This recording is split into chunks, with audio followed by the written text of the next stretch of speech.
ახლა სალომე გელაშვილთან ერთად კახეთის რეგიონს ვესტუმრებით, რომელიც გამორჩეულია ჰავისა და ლანდშაფტის მრავალფეროვნებით.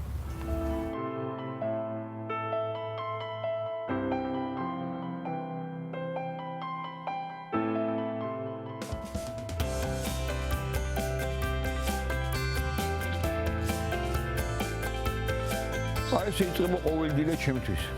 დღეები ადრე, გისამოსვლას ვასწრებ, გამყავს რუხა და მე უბრუნდები სახლში. წამოშივდით შიგნით, ქართავს მივხედო, ყურდღელს მივხედო და მე ვენახე.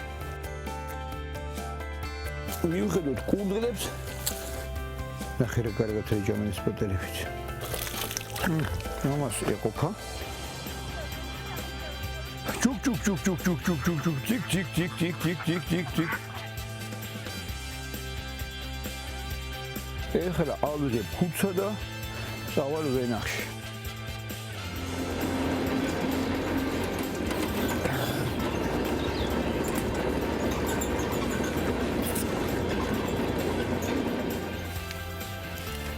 აბა ნახე რა კარგი მდევნები ასხია. გავასწოროთ თანდათან მდევნები.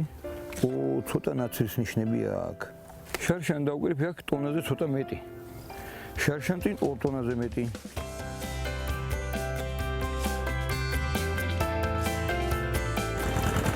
გამარჯობა ძმებო. როგორ ვძანდებით?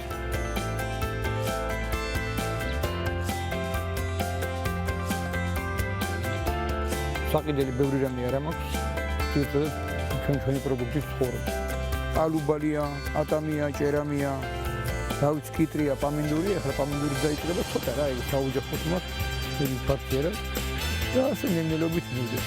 ყოველ საღამოერთ რეგიონში მივორდება ჩემთვის, ვენახიდან მოსვლის დროს უნდა მივიღო, რა თქმა უნდა დროხა, მივხედო ყურდღელს, მივხედო კიდე ქათმეს ყველაფერი.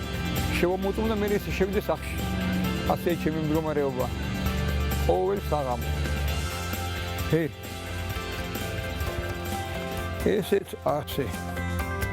ხშირ სტუმრიანი ოჯახი გვაქვს, ხშირად ამყავს სტუმარი, სტუმარსაც გამასპინძლება უნდა და ძველი ნათქვამია და თაფლია ფუტკარით მიდისო. ასია. ამ დღეში ვარ ყოველ დღე ზამთარში და ზაფხულში. სოფელი ასეთია გენაცვალე.